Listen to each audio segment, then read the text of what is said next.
കേരളത്തിലെ ഏറ്റവും പുരാതനമായ ക്ഷേത്രങ്ങളിൽ ഒന്നാണ് കല്ലിൽ ഗുഹ ഭഗവതി ക്ഷേത്രം.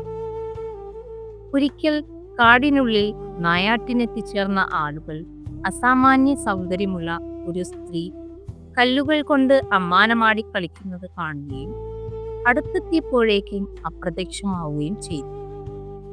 ദേവീ ചൈതന്യമുള്ള ആ സ്ത്രീയാണ് കല്ലിൽ ഭഗവതി എന്ന് വിശ്വാസം.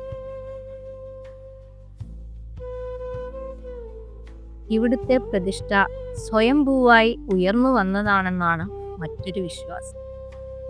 ശ്രീകോവിലിന്റെ മേൽക്കൂരയായി നിൽക്കുന്ന കൂറ്റൻ പാറ നിലത്ത് സ്പർശിക്കാതെയാണ് നിൽക്കുന്നത്.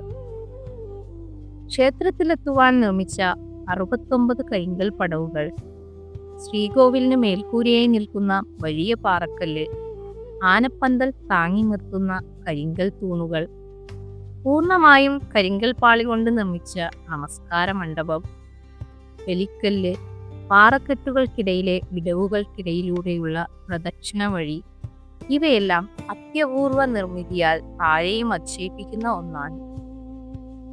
ഗുഹാഭിത്തിയിൽ കൊത്തിവച്ചിരിക്കുന്ന രൂപങ്ങളും നമസ്കാര മണ്ഡപത്തിന് മേലെ മേച്ചിൽപ്പാറയിലെ രൂപവും ജൈന തീർത്ഥങ്കരന്മാരുടേതാണെന്ന് കരുതാവുന്നതാണ്. മഹാദേവന്റെയും മഹാവിഷ്ണുവിന്റെയും ബ്രഹ്മാവിന്റെയും വിഗ്രഹങ്ങളായി സങ്കല്പിച്ചാണ് ഇപ്പോൾ ഇവയെ ആരാധിക്കുന്നത്. വിഗ്രഹം സോപാനത്തിന് ഒരു വശത്തേക്ക് നീങ്ങി നിലകൊള്ളുന്നത് ഇവിടുത്തെ പ്രത്യേകതയാണ്. പ്രതിഷ്ഠയ്ക്ക് പിന്നിലുള്ള മഹാദേവന്റെയും മഹാവിഷ്ണുവിന്റെയും ദർശനം മറയാതിരിക്കാൻ ഭഗവതി സ്വമേധയായി നീങ്ങിയതാണെന്നാണ് വിശ്വാസം. പാറകളിൽ അവിടെവിടെയായി പ്രാചീന ലിപികളിൽ പല ആലേഖനങ്ങളും മങ്ങിയും തെളിഞ്ഞും കാണാവുന്നതാണ്. വൃശ്ചിക മാസത്തിലെ കാർത്തിക നാളിൽ കൊടി കയറുന്നതോടെയാണ് ദേവിയുടെ ഉത്സവം ആരംഭിക്കുന്നത്. പിടിയാനകളെയാണ് ഭഗവതിയുടെ എഴുന്നള്ളിപ്പിന് ഉപയോഗിക്കുന്നത്. പണ്ടൊരു നാട്ടുപ്രമാണി കൊമ്പനാനയെ എഴുന്നള്ളിപ്പിന് കൊണ്ടുവരികയും അത് കഴിഞ്ഞ് മടങ്ങുന്ന വഴിക്ക് ആന ഒരു പാറയായി മാറുകയും ചെയ്തു. ഇന്നും ക്ഷേത്രത്തിനല്പം മാറി വയലിൽ ആനയുടെ രൂപമുള്ള ഒരു പാറ കാണാവുന്നതാണ്. ഞങ്ങളുടെ ലൂ സ്കൂളിന്റെ അടുത്ത മേദല എന്ന സ്ഥലത്ത് സ്ഥിതി ചെയ്യുന്ന കല്ലിൽ ക്ഷേത്രത്തെക്കുറിച്ച് കൂടുതൽ അറിയാൻ കഴിഞ്ഞത് ഞങ്ങളുടെ അധ്യാപകരിലൂടെയാണ്. ഒരു വലിയ കല്ല് നിലം തൊടാതെ ക്ഷേത്രത്തിന് മേൽക്കൂരയായി നിൽക്കുന്നത് ഇവിടുത്തെ ഒരു പ്രത്യേകതയാണ്.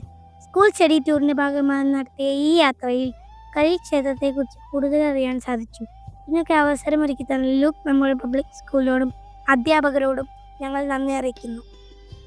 28 ഏക്കറോളം വരുന്ന വനപ്രദേശമായതിനാൽ ഇന്ന് പലതരത്തിലുള്ള പക്ഷിമൃഗാദികളുടെയും അഭയകേന്ദ്രമാണിത്. ആധുനികതയുടെ ഭ്രാന്തമായ ബഹളങ്ങളിൽ നിന്ന് തെല്ലു നേരത്തേക്കെങ്കിലും രക്ഷപ്പെടാൻ ആശിക്കുന്നവരെ ഉള്ളം കവരുന്ന ഒരിടമാണ് കല്ലിൽ ക്ഷേത്രവും പരിസരവും.